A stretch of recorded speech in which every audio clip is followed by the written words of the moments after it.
الفردوس هم فيها خالدون. صدق الله العظيم. Assalamualaikum warahmatullahi wabarakatuh. Waalaikumsalam warahmatullahi wabarakatuh. Sadaqallahul azim wa sadaqa rasulul nabiyul karim wa nahnu ala dzalika minasyahidin wa syakirin walhamdulillahirabbil alamin. Alhamdulillah, terima kasih kepada Kang Muhammad Al-Hanif bin Safir telah membaca secara Al-Quran. Dan untuk selanjutnya mungkin langsung dan Ini si Assalamualaikum warahmatullahi wabarakatuh. Waalaikumsalam warahmatullahi wabarakatuh. Hamdan wa syukran lillah, salatan wa salaman ala sayyidina wa maulana Muhammadin sallallahu alaihi wasallam wa ala alihi wa ashabihi wa man tabi'ahum bi ihsanin ila yaumiddin. Amma ba'd. Alhamdulillah, puji syukur marilah kita panjatkan kehadirat Allah Subhanahu wa taala atas segala nikmat yang Allah berikan kepada kita semua. Alhamdulillah,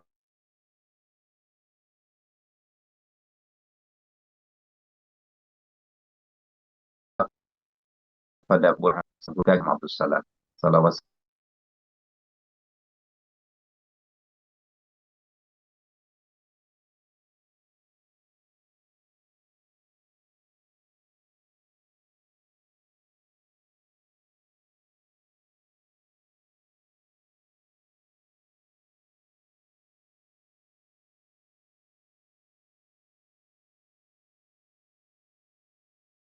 ini jazakumullah hasanal jazak.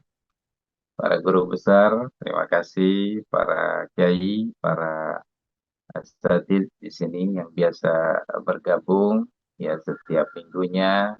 Syukran katsiran jazilan bihudurikum.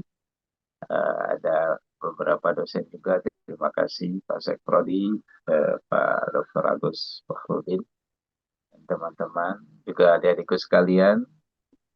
Alhamdulillah, mudah-mudahan kebersamaan kita ini menunjukkan kecintaan kita kepada Al-Quran Al-Karim.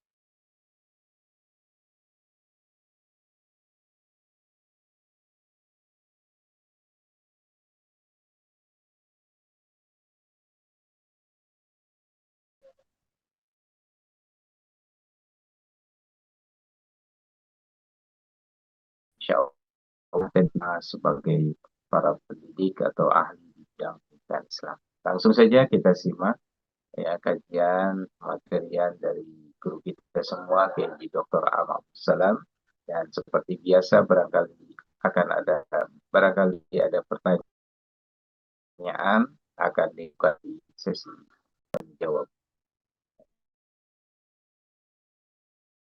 Assalamualaikum warahmatullahi wabarakatuh.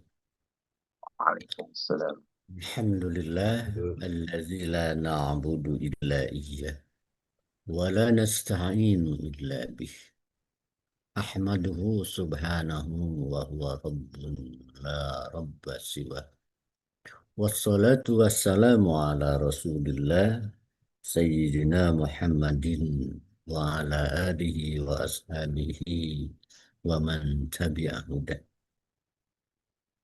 Para bapak, para guru besar, khusus Bapak Profesor Karim yang alhamdulillah sudah bisa ketemu lagi ya, dan memang sempat jeda sebentar Pak Prof ini kita, tapi alhamdulillah anak-anak terus katakanlah meminta untuk melanjutkan.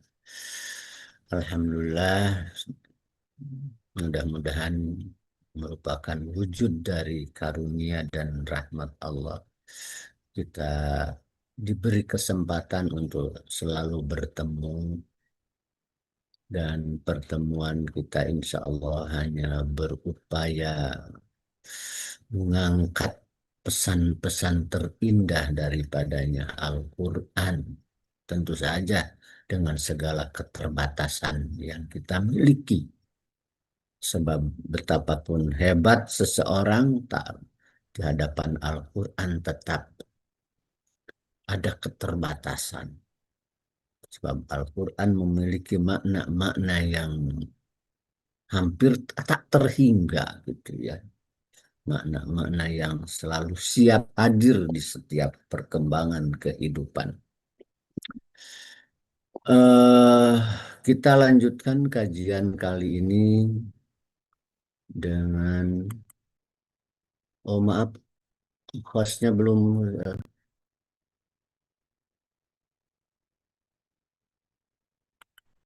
tolong saya jadikan co-host. Irsad, halo Irsad. Kok, Nah, jujur salah soal apa cucu? eh, Menes. Irsad, Oh, tolong. Mas, Irsyad, silakan di ini Irsyad ya. ya, Hostnya Irsyad.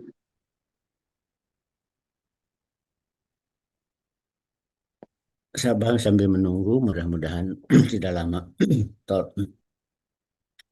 Eh, Minggu lalu selangan kita membahas tentang silaturahmi dan tentu saja implikasinya pada pengembangan komunikasi edukatif.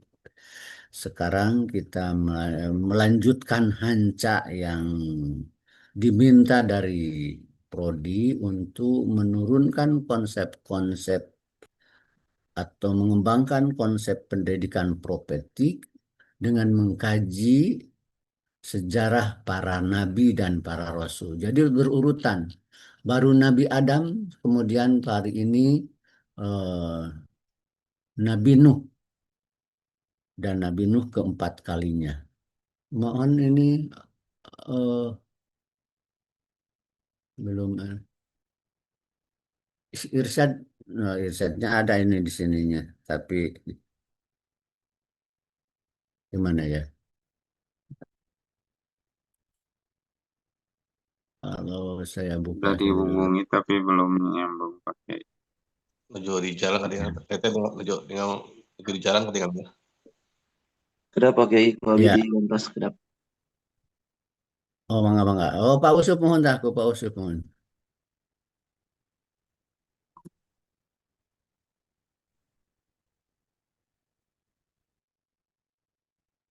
Pamit tiasa aku Pak Usuf, pamit lepat, teh koordinatnya 6154321 Pak Usuf.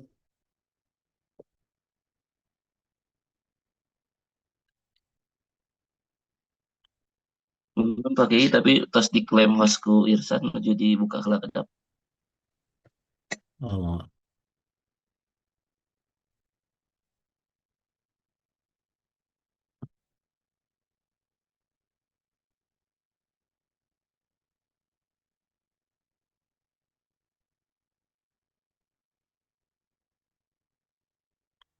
iya baik. Kami atas atasan. Saya beri judul pengembangan ilmu dan teknologi dalam perspektif kenabian. Tapi pengembangan ilmunya yang betul-betul mengembangkan pembelajaran atau terjadi pembelajaran yang betul-betul membelajarkan itu sudah pada konsep taklim pada masa Nabi-Nabi Adam. Tapi tentu saja dihubungkan dengan konsep taklim pada ayat-ayat lain ya, terutama Ar-Rahman. Itu yang paling menurut saya konsep pembelajaran yang sangat fenomenal dalam Al-Quran. Kalau perlu suatu waktu kita akan angkat kembali sebab ini betul-betul sangat membelajarkan lebih dari apa yang selama ini kita kembangkan. Nah, di sini saya pada hari ini akan mengangkat fakta-fakta sejarah saja tentang bagaimana teknologi yang dikembangkan oleh para nabi, tentu saja bimbingan wahyu, ya. Pertama tentang Nabi Nuh, ya. dengan kapalnya yang fenomenal juga. Kemudian yang kedua tentang pewarisan teknologi pembuatan peralatan perang, yakni kepada Nabi Daud. Nah, kedua, teknologi yang dikembangkan di zaman Nabi Sulaiman, putra Nabi Daud, ya, bagaimana menjadi tantangan teknologi zaman sekarang. Ini menurut sebagian tafsir, ini teknologi yang luar biasa tapi belum terjelaskan dengan bahkan dengan teknologi sekarang.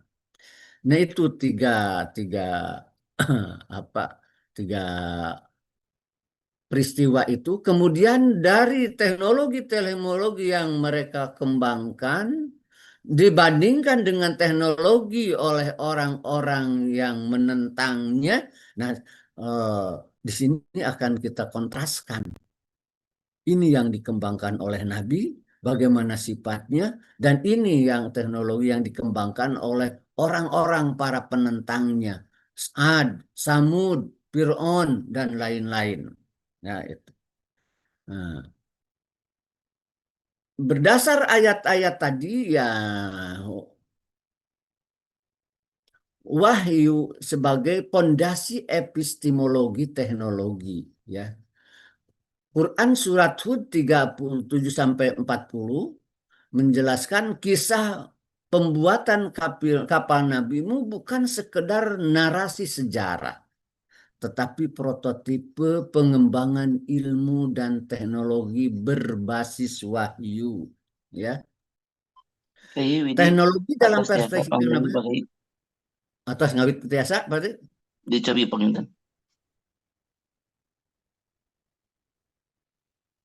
keadaan. Mata can kedap. Oh, no.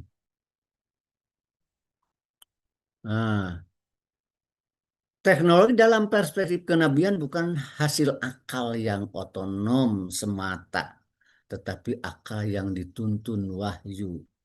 Nah, jadi al-aqlul muwajjah bil wahyu, akal yang terarahkan terbimbing oleh wahyu. Dengan demikian epistemologi teknologi Qurani berdiri atas tiga pilar. Wahyu sebagai pembimbing, akal sebagai rekayasa yang merekayasa dan pengembangan, kemudian realitas sebagai eksperimen dan implementasi. Ya. Teknologi yang dikembangkan oleh Nabi Nuh, ya, tentu saja wahyu sebagai blueprint teknologinya itu. Wasna dengan kata-kata wasna'il fulka bi'ayunina. Wasna itu buatlah, produksi. Wasna sona'a itu memproduksi, membuat sesuatu yang baru dari bahan-bahan yang masih mentah. Itu. Karena itu sona itu merubah hal yang baru dari bahan-bahan sehingga membuat masakan sayuran juga dalam hadis pakai kata sona'a, man sona'a marokotan, barang siapa yang membuat sayuran, karena sayuran itu dari bahan-bahan jadi tampilan baru. Pal yuksir ma'ahu, perbanyak airnya katanya. Sona'a itu ya, menunjukkan aktivitas teknologi atau engineering action. Prasa bi'ayunina, nah dalam tafsir rata-rata menafsirkan itu biriayatina wahibdina, dengan pengawalan dan perlindungan kami. Kemudian wawahyina itu tentu dengan bimbingan kami. Nah, lain ada yang beda dalam ruhul ma'ani bimalaikatina, karena malaikatlah yang diutus Allah untuk membimbing Nabi Nuh melaksanakan tugasnya membuat kapal, ya. Itu masih bukan, itu termasuk tafsir dalam bi ayunina. Maaf sayang ya tidak terlihat itunya. Kemudian ada perasa biwahyina, dengan wahyu kami. Artinya dengan bimbingan wahyu tentang ini, tentang cara membuatnya. Menunjukkan adanya transfer pengetahuan non empirik kalau begitu, ya. Nah, pada masa Nabi Nuh. Sebagaimana pada masa Nabi Adam juga, wa allama itu beda-beda tafsir itu. Ada yang ditransferkan ke dalam hati Nabi Adam, ilqaul ma'rifah, transfer ma'rifah ke dalam hati Adam, atau dengan ilham, tapi ada juga dengan pengamatan yang dikembangkan oleh Nabi Adam. Tapi itu beberapa tafsir modern, ya. Nah, dari sini wahyu berfungsi sebagai sumber desain, ya, mengarah pada epistemologi integratif wahyu dan rasio.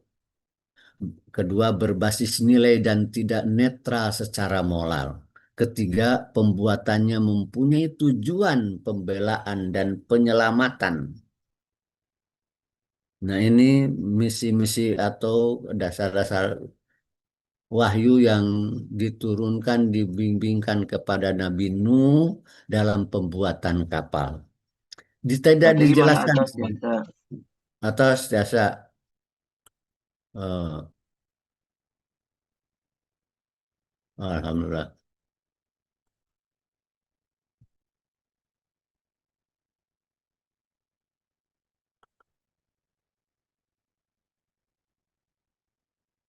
Alhamdulillah. Nah, itu yang barusan saya jelaskan, ada wasna, kata kuncinya bi'ayunna wahyina. Dan saya tidak dijelaskan bagaimana ukuran-ukuran yang diperbincangkan oleh ahli tafsir juga panjang, tentang ukurannya, tentang bagaimana sambungan-sambungannya yang sangat presisi, menentukan keseimbangan dan lain-lain. Bagaimana kapal itu dilapisi perekat yang betul-betul aman dari air. Wah, itu perbincangan yang panjang.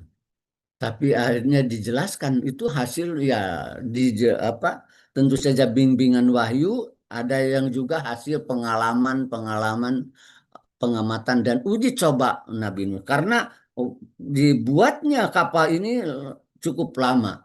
Bahkan dia nanam dulu pohon-pohon. Jadi dengan penanaman dan pembuatan itu ratusan tahun Nabi Nuh. Apakah tafsir-tafsir atau ada riwayat yang menjelaskan ukurannya? Oh, ditemukan di tafsir Ibnu Katsir atau ya, itu dari Qatadah ada riwayat itu. Dan dari tafsir yang paling akhir seperti Asy'arawi dijelaskan bahwa panjangnya itu salah sumi'atu diro, 300 hasta. Jadi kalau satu diro itu antara 0,46 sampai 0,52 meter. ya sedikit? Rata-rata itu. Ya, kita ambil pertengahan seperti yang umum. Jadi satu rahasta itu 0,50 meter. Jadi 150 meter panjangnya. Itu tafsir Sa'rawi itu. Kemudian lebarnya 50 meter. Ya.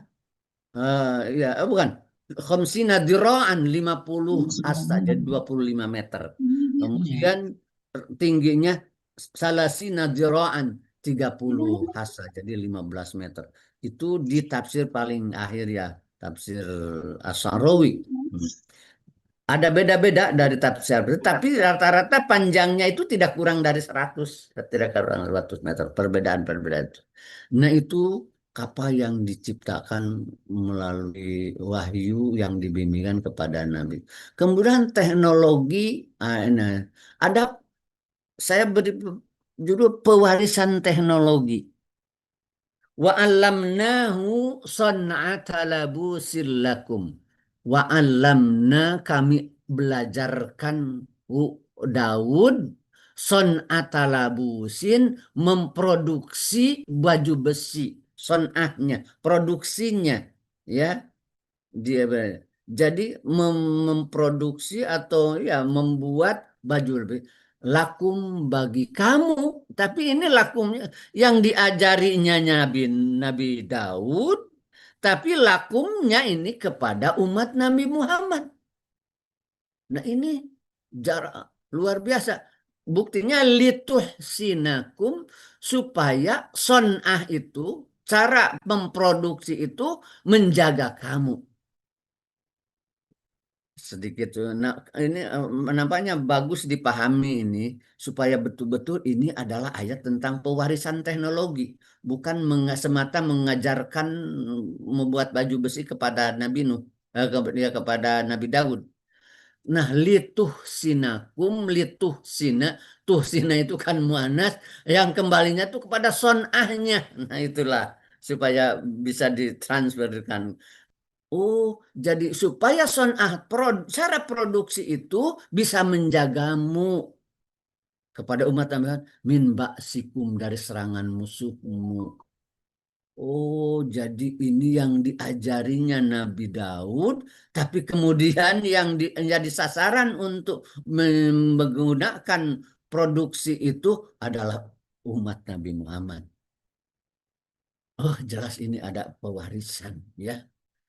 Nah, ayat ini bicara tentang warisan teknologi, pembuatan peralatan perang, bukan semata menjelaskan Nabi Nuh membuat, Nabi Ibrahim buat perang. Oh ya.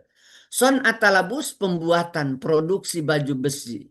Litusanakum, agar produksi tersebut bisa melindungi kalian. Nah, dari musuh. Jadi produksinya yang diwariskan. Nah, di kalangan mufasir, Nabi Daud dikenal sebagai orang pertama yang membuat peralatan perang. Itu banyak diungkapkan. Maka kalau ada dalam ayat Al-Quran, wa allanna lahul hadid, dan kami lembekkan bagi Daud itu besi. Ahli tafsir banyak yang mengatakan besi itu lembek, seperti kalau ditafsirkan di dalam jalan itu eh, besi itu di tangannya itu kal ajin, seperti adonan tepung gitu, adonan tepung. Jadi bisa dibentuk dengan mudah. Itu sebagian tafsir mengatakan begitu. Nah, dihubungkan dengan ayat tadi, ini jelas bahwa lembeknya besi di tangan Daud itu lebih secara alamiah melalui teknologi. Itu juga ada sebagian tafsir, terutama tafsir-tafsir modern seperti Al-Wasit mengatakan bahwa besi wa allanna, dan kami lembekkan, ya, bagi Daud al-hadida, besi. Nah, jadi memang antara ayat itu saling menafsirkan, ya. Karena di ayat tadi di atas yang tadi itu jelas ada pewarisan teknologi. Nah, kemudian tantangan Al-Quran bagi pengembangan teknologi. Ini ya rasanya agak kadang sudah diungkapkan. Begini, seperti dalam ayat ini, saya terjemahkan saja. Tatkala Nabi Sulaiman sudah tahu bahwa Bilqis sudah berangkat dari Yaman menuju Al-Quds, kerajaan Sulaiman. Nah, dan Nabi Sulaiman telah tahu bahwa Bilqis punya singgasana kursi kerajaan yang besar, maka Nabi Sulaiman membuat sayembara. Ya ayyuhal mala'u ayyukum ya'tini bi arsyiha. Wahai para tentara, siapa yang bisa mendatangkan singgasananya kepada kami qabla ayyatuni muslimin, sebelum mereka datang menghadapku dengan tunduk sebagai muslim. Maka Ifrit dari kalangan jin berkata, qala ifritum minal jinni ana atika bihi qabla an takuma min maqamik. Kata Ifrit, Tuan Sulaiman, saya siap menghadirkannya sebelum kau bangkit lagi dari tempat duduk. Wah, ini luar biasa. Jarak Sulaiman dan Bilqis itu 2000 mil, ya, dari Yaman ke Al-Quds, Yerusalem. Ada manusia biasa. Qala allazi indahu ilmu minal kitab. Orang yang punya ilmu dari Alkitab berkata, Wan Sulaiman, ana atika bi qabla ayyartadda ilaika tarfuk. Saya siap menghadirkannya sebelum engkau berkedip lagi. Wah, ini tantangan jauh lebih cepat daripada yang diberikan oleh jin si Ifrit itu.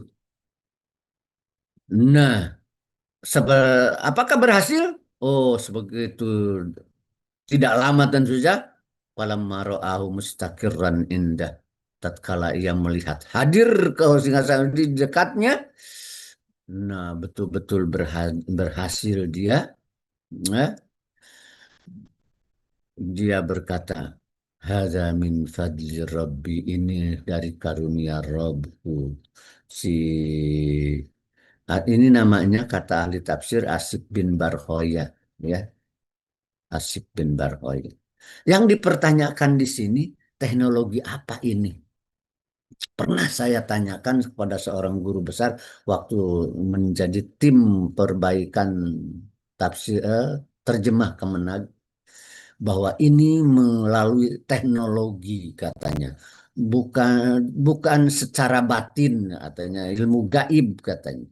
Sebab di sana ilmun kata dia punya ilmu tapi dari Alkitab katanya. Hanya teknologi apa kata beliau belum bisa dijelaskan menurut teknologi. Hanya kemungkinannya menggunakan gelombang elektromagnetik. Nah, inilah katanya menurut dia, ini seorang guru besar di ya waktu jadi tim penyempurna terjemah Kemenag. Nah, jadi ini adalah merupakan tantangan terhadap.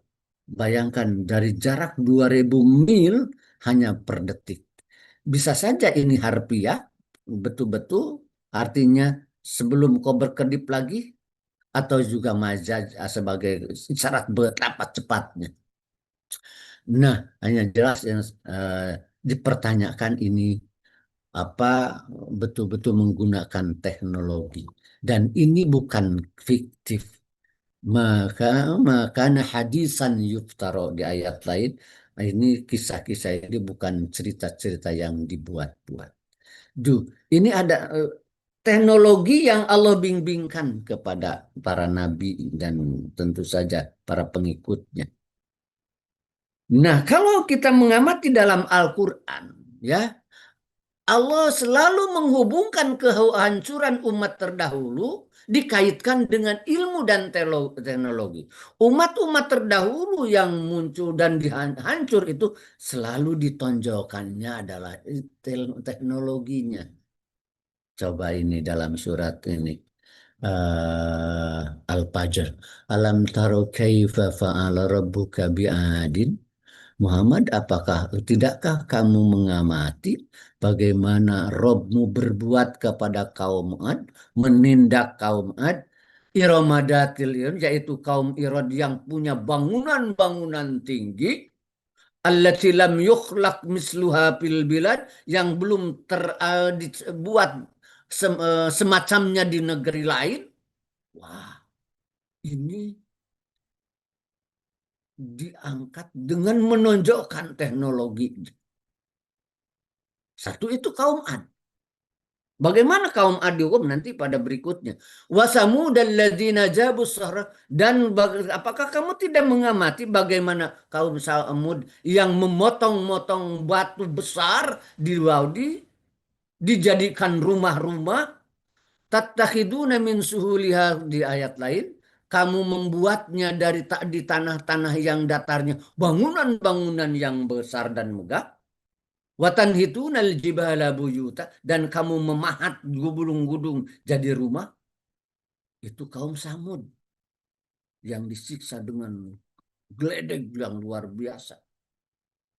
Kedua itu. Yang ditongdolkannya itu apa? Karya-karya teknologinya. Wa Fir'aun adil autad, dan Fir'aun yang punya pasak-pasak yang besar tinggi, alladzina tagaw fil bilad, yang melampaui batas di negara, fa aksaru fihal fasad, kemudian mereka melakukan banyak kerusakan. Apa yang terjadi pada kaum-kaum itu? Ad, Samud, Fir'aun dengan yang ditonjolkan dengan hasil teknologinya, fasabba alaihim rabbuka sauta. Allah mencucurkan, sabba itu mencucurkan ya, artinya menjatuhkan hentakan azabnya yang dahsyat. Nah, sekali lagi, tiga kaum besar di dunia dahulu itu yang ditonjolkannya adalah karya-karya teknologinya. Nah, apa tindakan yang terjadi kepada mereka itu? Nah, teknologi plus kesombongan membawa kehancuran. Apa yang terjadi pada Ad? Ini fa'amma adu fastakbaru fil ardi bighairil haqq wa qalu man asyaddu minna quwwa. Adapun orang-orang Ad, mereka sombong di dunia, di bumi ini, pastakbaru. Mereka betul-betul sombong dengan bukan hak, dan mereka berkata, man asyaddu minna quwwa. Siapa lagi yang lebih kuat daripada kami? Wah, sombong di dunia ini. Merasa paling kuat. Man asyaddu minna quwwa. Siapa lagi yang lebih kuat daripada kita? Oh, itu kaum Ad. Ya. Apa yang terjadi setelah hebat? Memang hebat. Membuat bangunan-bangunan yang belum ada taraknya di masa itu di negara-negara lain, ya, sampai mengatakan man asyaddu minna quwwah. Siapa lagi yang lebih kuat daripada kamu? Tidak ada katanya. Apa yang terjadi? Wa amma adun fa uhliku birihin sarsarin atya. Adapun kaum Ad dihancurkan dengan udara hentakan angin yang sangat kencang dan sangat sangat dingin dan mematikan, yang dihantamkan selama 7 malam 8 hari secara terus menerus. Fatarul qauma fiha sar'a ka'ajannahum ajal. Maka kamu melihat manusia bergelimangan di sana seperti pohon-pohon kurma yang sudah kropos. Fahal taro min bakiyat, sama sekali tidak ada yang tersisa dalam 7 malam 8 hari. Itu kaum Ad. Dengan kehebatannya dia sangat sombong dan merasa tidak ada yang menandingi. Akhirnya Allah lah yang menghancurkannya. Begitu juga kaum Samud. Kaum Samud itu dijelaskan di dalam Al-Quran dalam ayat lain bahwa mereka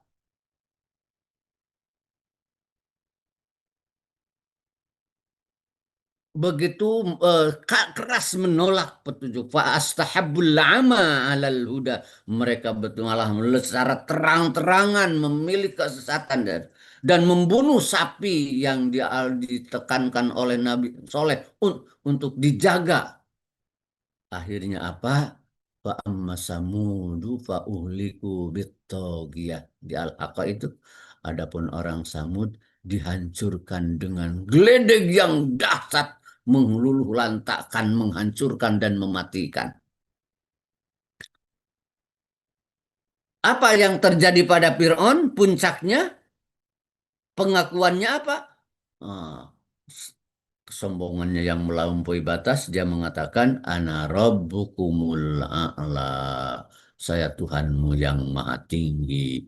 Apa yang terjadi? Fa akhadallahu nakalal akhir, maka Allah menghantamnya dengan siksa dunia dan akhirat.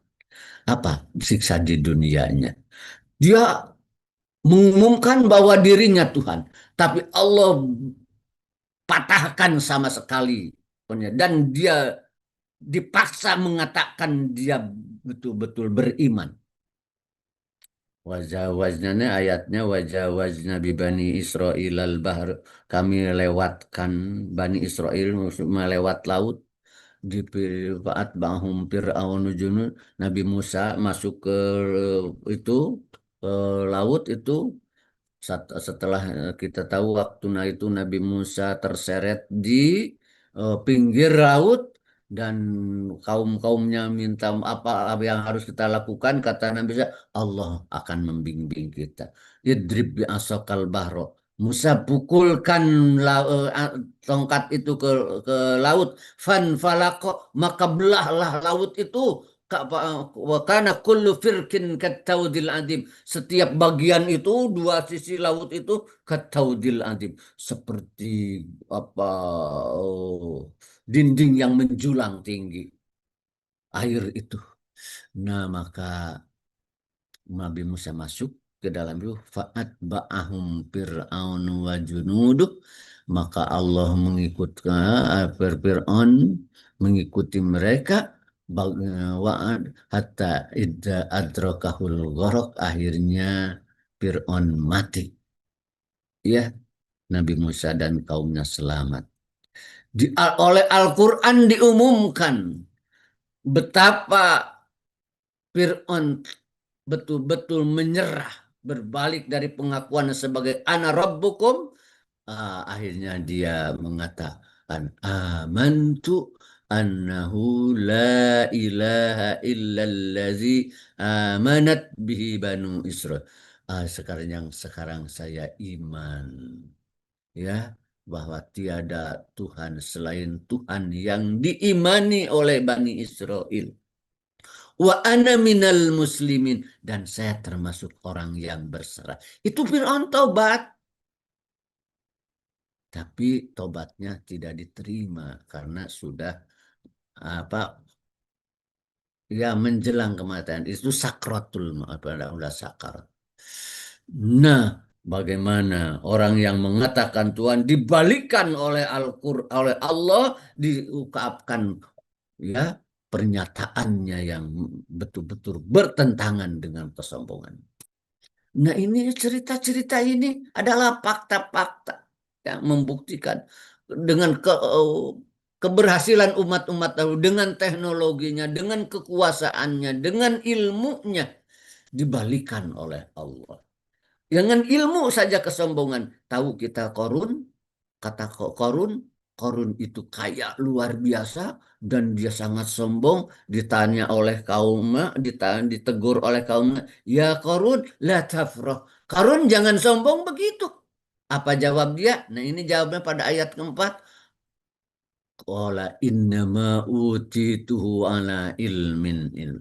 Oh, saya kaya seperti ini karena saya memang berilmu. Saya punya ilmu ala ilmin indi. Oh, diklaim ilmunya indi, pada diriku. Oh, sombong. Apa yang terjadi?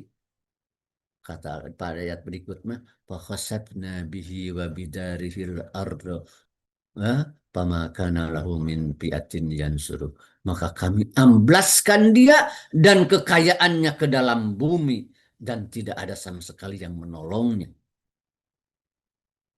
Sekali lagi, ini Al-Quran menampilkan fakta-fakta sejarah yang bisa diverifikasi bukti-buktinya sekarang. Ya, apa pelajarannya? Betapa teknologi ditampilkan sebagai faktor kehancuran tatkala teknologi itu betul-betul membawa kesombongan. Kita melihat sebaliknya. Teknologi plus bimbingan wahyu menyelamatkan. Teknologi yang diciptakan oleh Nabi Nuh pada ayat pertama, fakadzabuhu panajjaina wa mamma'u fil fulki. Mereka mendustakan dan menentang Nuh, kemudian kami selamatkan Nuh dan orang-orang yang bersama fil fulki, pada kapal. Wa ja'alnahum khalaifa, dan kami jadikan mereka sebagai khalifah, pengganti-pengganti, dan kami tenggelamkan orang-orang yang mendustakan pada Nuh dan wahyu yang disampaikan. Nah, beda kapal Nabi Nuh menyelamatkan. Beda juga dengan teknologi yang dikembangkan di zaman Nabi Sulaiman. Ya, bagaimana Bilqis datang setelah melihat singgasananya yang dipindahkan dalam sekejap itu, kata Nabi Sulaiman, ya, qala nakirulah arsa, coba rubah saja singgasana. Kita lihat apakah dia masih mengenalnya atau tidak. Falamma ja'at, tatkala sudah datang Bilqis, ahakadza arsyuk, apakah begini? Seperti inikah singgasanamu, Bilqis? Ternyata qalat ka'annahu huwa. Dia berkata menjawab benar. Sepertinya iya. Karena sepertinya iya, karena memang sudah dirubah. Bukan tidak mengatakan ini singgasana saya karena tidak dirubah. Maka tepat sekali ka'annahu huwa. Ya, sepertinya benar itu.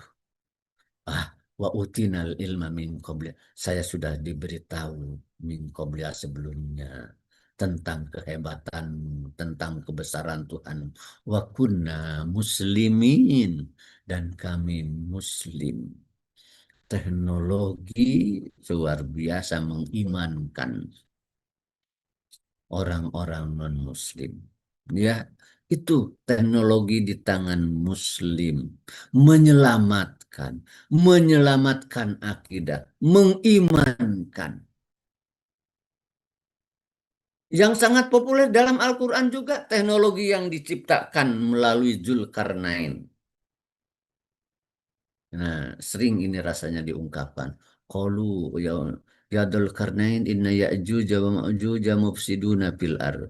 Wahai Dzulkarnain, Ya'juj Ma'juj itu melakukan kerusakan di bumi. Fal naj'alu laka kharjan ala an taj'ala bainana wa bainahum sadda. Perlukah kami bayar pajak khorjan itu bayar pengeluaran supaya kamu membuatkan benteng antara mereka dan kami? Apa jawab Sulaim? Jawab Zulkarnain, qala ma makani bihi rabbi. Apa yang Allah berikan kepadaku khairun, itu lebih baik. Fa'anuinuni bikuah. Bantu saja aku dengan kekuatan, dengan tenaga. Aku akan buatkan antara kamu dan mereka rodma. Oh, jangan, tidak usah kamu bayar, kata Nabi juga Zulkarnain. Apa yang kami miliki jauh lebih kuat, lebih harus. Yang diminta bahkan sadda, tapi yang dijawab diberikan rodma. Sadda itu benteng biasa, tapi rodma benteng yang lebih kokoh. Begitulah pejabat yang beriman, ya, tidak terpikir memungut itu. Ya, dengan kemampuan teknologinya justru betul-betul digunakan untuk membantu umatnya, menyelamatkan umatnya, menyenangkan umatnya. Yang dimintanya sadda, benteng biasa, yang disiapkannya diberikannya rodma, benteng yang lebih besar. Di sini diceritakan atuni zubarul hadid, saya datangkan lempengan-lempengan besi, pancangkan setelah sampai rata dengan dua gunung itu, sobat, tiup-tiuplah api sehingga bem tembaga-tembaga itu sudah mencair. Kemudian setelah mencair, eh, bawa ke sini, aku akan kok cucurkan, jadi dicorkan. Di sini disenaskan teknologinya. Di kisah Nabi Sulaiman tidak, tapi sangat singkat. Apa yang terjadi? Akhirnya betul-betul benteng itu tercipta sehingga jangankan memanjat atau melobangi, ya, memanjatnya, melubangi pun tidak mampu mereka. Berhasil luar biasa. Apa kata dia setelah berhasil? Seperti si Asif bin Barkhawaya, setelah berhasil, dia tidak melihat kehebatannya. Dia berkata Sulaiman, bukan Sulaiman, Zulkarnain, wah, mereka bangga sekali. Terima kasih kepada pejabat yang hebat, raja yang begitu hebat itu. Apa kata Zulkarnain? Sama sekali Zulkarnain tidak bangga pada dirinya, ya, tidak melihat dirinya. Tapi kata dia, hadza rahmatun min Rabbi. Ini adalah rahmat dari Rabbku. Jadi kehebatan teknologinya tidak membuat dirinya hebat, tapi tetap melihat kebesaran Rabbnya. Hadza rahmatun min Rabbi. Ini adalah rahmat dari Rabbku. Fa idza jaa wa'du rabbi ja'alahu daka. Bayangkan. Padahal bahasanya begini, cukup saja begini Pak Usup. Fa idza jaa wa'duhu, tidak waktu wa'du rabbi, ya. Wa ja'alahu daka. Wa kana wa'duhu, tidak perlu wa'du rabbi, rabbi, rabbi, coba. Hada rahmatun min rabbi. Fa'idha ja'a wa'du rabbi. Wa kana wa'du rabbi. Rabbi, Rabbi. Jadi kebanggaan menyebutnya tuh Rob, Rob, Rob, Rob. Padahal cukup. Ja'ala wa'duhu wa kana wa'duhu, janjinya, janjinya. Apa artinya? Betapa bangganya larut kepada kebesaran Robnya. Ilmu dan teknologi itu bila terbimbing membangun seperti itu. Jadi tak terpikir teknologi sekedar alat untuk memperdaya manusia mencari keuntungan, tidak terpikir di sini. Kalau betul-betul terbimbing oleh wahyu. Semua ini fakta-fakta sejarah dalam Al-Quran yang bisa dilacak keberadaan dan kebenarannya secara faktual. Mungkin makna-maknanya sudah tidak perlu saya jelaskan kembali ya. Dari pesan-pesannya, ini hanya menuturkan peristiwa-peristiwa sejarah yang ada dalam Al-Quran. Sudah tertangkap oleh masing-masing. Hadani Allah wa iyyakum ajmain wa rahimakumullah. Wassalamualaikum warahmatullahi wabarakatuh.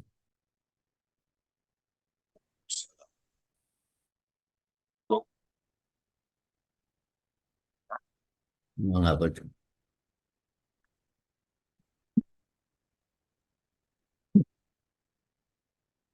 Nah, barangkali ada yang ingin bertanya, Bapak-Bapak, Ibu, adik-adikku sekalian, atau menambahkan dari para Mungkin komentar atau tambahan penjelasan. Jangan. silakan bagi yang menambahkan barangkali ini intinya adalah inspirasi ataupun informasi bisa jadi tentang pewarisan teknologi gitu ya, Pak Kiai. Dan teknologi itu eh, semata-mata dari Allah Subhanahu wa taala dan harus menjadikan kita semua tambah beriman kepada Allah Subhanahu wa taala dan jangan sampai sebaliknya kita pongah sombong lupa kepada Allah Subhanahu wa taala. Mungkin Pak Kiai bisa dihubungkan dengan teknologi yang dikembangkan Iran atau kepongahan Amerika barangkali. Ya. Ini Pak, ini Prof Karim ini yang bicara nih. Kayaknya pas itu. Sebenarnya memang pikiran saya ke sana. Seperti kaum Ad itu, man asyaddu minna quwwah. Siapa lagi yang lebih kuat dari Pak Abliku birihin seru-serin. Wah, Al-Quran langsung dalam untuyan ayat yang seolah-olah di kontanan Pak Prof. Saudara-saudara. Jadi kalau sudah sampai puncak kesombongan, itu tinggal tunggu kehancuran. Itu tinggal tunggu kehancuran. Fir'aun seperti itu, ya Ad, Samud, semuanya seperti itu. Barangkali ada komentarnya atau tambahan, barangkali mangga supaya tambih wawasan. Ya, Prof. Ya Mas, sanes komentarnya Pak Kiai. Hanya saya menemukan konsep pengabdian masyarakat nih Pak Cucu. Jadi tadi kepikir kalau saya harus memberikan nama gedung P2M, PKM itu bukan gedung Harsoyo ya, meskipun Harsoyo itu orang penting bagi UPI, tapi saya akan beri nama gedung Zulkarnain gitu ya. Kenapa? Wah, Karena ketika ia diminta bantuan gitu kan, dimintanya hanya mungkin pemisah gitu Pak Kiai ya, sada itu ya. benteng biasa, tapi memberi lebih gitu kan. diminta Iya. yang biasa, memberi lebih tanpa mengharap bayaran kan gitu ya. Jadi mungkin seperti itulah pengabdian kita yang tulus seperti Pak Kiai ini. Tidak seperti proyek-proyek pengabdian kita Pak Cucu ya. Pak Agus nih. Jadi itu maksud saya gedung Zulkarnain itu. Eh, Harus. tapi sekaitan dengan itu Pak Kiai, saya mikir jadi melebar kemana-mana ketika ketika membaca kisah ini gitu, mendengar kisah ini dari Ya. Pak Kiai itu kan Bagus, memisahkan bagus. dua kaum yang berbuat onar. Lagi-lagi itu Ya, kan relevan ya. Seperti memisahkan memisahkan kaum muslimin itu ada dua kaum yang berbahaya tuh. ya, Eh, Talut Jalut itu antara Trump dengan Netanyahu. Jadi ya. pikiran saya ingin berbisik bukan kita harus masuk ke BOP, tapi dua kaum itu harus diisolir gitu ya. Seperti Ya. Zulkarnain mengisolir dua kaum yang buat kerusakan itu Maju. dengan membangun Ya, itu. roadmap. Mungkin begitu, apa begitu atau kumaha tak aplikasinya Pak Kiai? Sepertinya memang kisah-kisah Al-Quran itu memberikan isyarat keabadian proses kehidupan itu, Pak. Ya, sebab tidak semata diangkat kisah-kisah itu kecuali memiliki nilai universal, ya, dan itu kenyataan.